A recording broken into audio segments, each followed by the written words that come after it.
قرآن مجید میں لفظ جہاد لغوی معنی میں بھی آیا اور اصطلاح شریعت کے طور پر بھی آیا، لیکن گڑبڑ نہیں ہے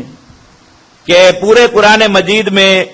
جو ہے وہ متفرق طور پر یا اس طرح مشترک طور پر چلتا رہو کہ کہیں لغوی معنی مراد لیا جاتا ہے اور کہیں شرعی معنی مراد لیا جاتا ہے، ایسا نہیں ہے، بلکہ ایک خاص زمانہ ہے جس وقت تک لفظ جہاد کو ایک اصطلاح شریعت نہیں قرار دیا گیا اور کسی عبادت کا یا کسی فریضے کا نام نہیں دیا گیا، عنوان نہیں دیا گیا،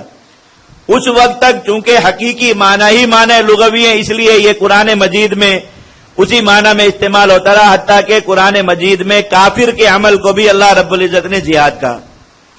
وَإِن جَاهَدَاكَ عَلَىٰ أَن تُشْرِكَ بِي مَا لَيْسَ لَكَ بِهِ عِلْمٌ، اگر ماں باپ مشرک ہوں اور وہ ایسی اولاد پر جو دین اسلام کی طرف آ رہی ہو زور زبردستی والا معاملہ کریں کہ وہ شرک اختیار کرے تو میں کہ فَلَا تُطِعْهُمَا، ان کی اطاعت نہ کرو۔ تو اب مشرک والدین کا مومن اولاد پر یہ زور کرنا اور ان کے مقابلے میں اپنی قوت اختیار کرنا کہ یہ شرک کریں، اسے کیا کہا گیا؟ جہاد کہا گیا۔ اسی طریقے سے قرآن مجید کے ذریعے کفار کے ساتھ بحث و مباحثہ کرنا، زبانی جو ہے وہ مناظرہ کرنا، اسے بھی جہاد کہا گیا۔ وَجَاهِدْهُمْ بِهِ جِهَادًا كَبِيرًا، اس قرآن مجید کے ذریعے ان کفار سے جہاد کبیر یعنی سخت مناظرہ اور مجادلہ کیجیے اور ان کی ایک ایک دلیل کا جواب قرآن مجید سے دیجیے۔ تو اس زبانی بحث و مناظرے کو بھی کیا کہا گیا؟ جہاد کہا گیا۔ لیکن جو اس اصول فقہ کے مطابق جو مسلم اصول ہے کہ جب ایک لفظ کسی عبادت کا یا کسی حکم کا عنوان اور ٹائٹل بنا دیا جائے تو اس کے بعد احکام شریعت میں اس کے لغوی معنی اصل نہیں رہتے بلکہ مجاز بن جاتے ہیں، یعنی ہر جگہ پر مراد نہیں لیے جا سکتے، صرف اس جگہ پر مراد لیے جا سکتے ہیں جہاں حقیقی معنی کا مراد لینا ناممکن ہو جائے۔ جیسے میں آپ کو اس کی مثال دیتا ہوں، میں نے آپ کو بتایا کہ صلاۃ کے لغوی معنی کیا ہے؟ دعائے رحمت کرنا۔ بعد میں یہ لفظ صلاۃ عنوان بنا دیا گیا شریعت کی روح سے ایک عبادت کا مقصود جسے ہم نماز کہتے ہیں، تو اب اس کے حقیقی معنی کیا ہو گئے؟ نماز۔ کہ قرآن میں جہاں بھی صلاۃ کا حکم آئے گا اس سے مراد نماز کا حکم ہوگا، جہاں صلاۃ کی فضیلت آئے گی اس سے مراد نماز کی فضیلت ہوگی، جہاں صلاۃ کے مسائل آئیں گے اس سے مراد نماز کے مسائل ہوں گے، اس معنی لغوی یعنی دعائے رحمت یا درود وغیرہ کے مسائل نہیں ہوں گے۔ لیکن اس کے باوجود بھی یعنی اصطلاح شریعت قائم ہونے کے باوجود بھی قرآن مجید میں لفظ صلاۃ کو لغوی معنی میں مراد لیا جاتا ہے اور ایک سے زیادہ جگہوں پر مراد لیا جاتا ہے۔ جیسے ہم قرآن مجید کی معروف آیت ہے ان اللہ وملائکتہ یصلون علی النبی یا ایھا الذین آمنوا صلوا علیہ وسلموا تسلیما۔ اب یہاں صلو لفظ صلاۃ سے امر ایک صلاۃ کرو، یہاں پر نماز مراد لینا ناممکن ہے،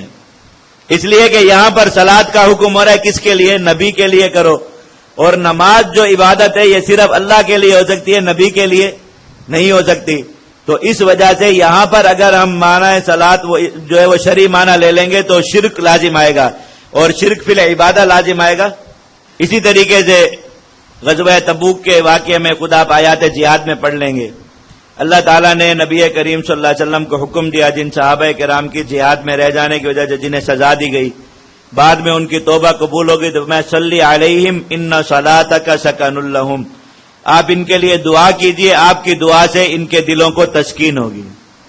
تو یہاں پر بھی لفظ صلاۃ سے نماز کے معنی مراد لیے نہیں جا سکتے، اس لیے کہ بندوں کے لیے نماز نہیں پڑھی جا سکتی، نماز اللہ کے لیے، تو یقیناً یہاں پر یہ کہا جاتا ہے کہ ان بندوں کے لیے آپ صلاۃ کیجئے، مطلب ان کے لیے دعا کیجئے، آپ کے دعا کرنے سے ان کے دلوں کو سکون ہوگا کہ اللہ کے نبی کی دعا سے ہمارا گناہ یقینی طور پر معاف ہو گیا۔ تو یہاں پر ہم نے صلاۃ سے کیا مراد لیا؟ لیکن جہاں پر بھی ہم وہ معنی شرعی مراد لے سکیں گے